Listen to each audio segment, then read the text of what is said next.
Friends, good afternoon. மீண்டும் உங்கள்றாம். நீங்கள் நம்ம சேனலில் காரோட ஃப்ரண்ட் ஜட்ஜ்மெண்ட் பற்றி பார்க்க போகிறோம். அதாவது பார்க்கிங்.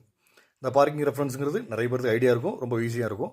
ஆனால் அதே சமயம் ஒரு சின்ன ட்ரிக்கை தான் விஷயம் கொடுக்க போகிறேன். இதுக்காக நம்ம யூஸ் பண்ண போகிறது பார்த்திங்கன்னா, நம்ம காரோட வைப்பரோட லைனும் நம்ம அந்த அடுத்த ஆப்போசிட்டில் நிற்கிற காரோட பாட்டமும் ரொம்ப அந்த லைனில் இருந்துச்சுன்னா சேஃப் பார்க்கிங் அர்த்தம்.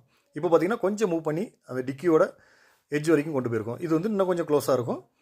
இதுவும் ஓரளவு சேஃப் பார்க்கிங் தான். இன்னும் க்ளோஸாக கொண்டு போகணும், வேறு வழி இல்லை அப்படின்னா நம்பர் பிளேட் ஒரு கார்னிங் சொல்லுவாங்க. அதாவது அந்த நம்பர் பிளேட் இருக்க அந்த ஏரியாவோட லைன் வரைக்கும் அந்த வைப்பர் பிளேட் கொண்டு போனீங்கன்னா ரொம்ப க்ளோஸாக இருக்கும், அதே சமயம் சேஃபாகவும் இருக்கும்.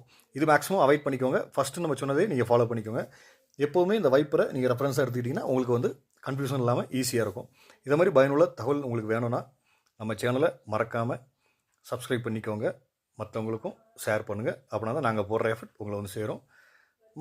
மறக்காமல் பக்கத்தில் இருக்க பெல் பட்டனை கிளிக் பண்ணிக்கோங்க. ஓகே ஃப்ரெண்ட்ஸ், பாய்.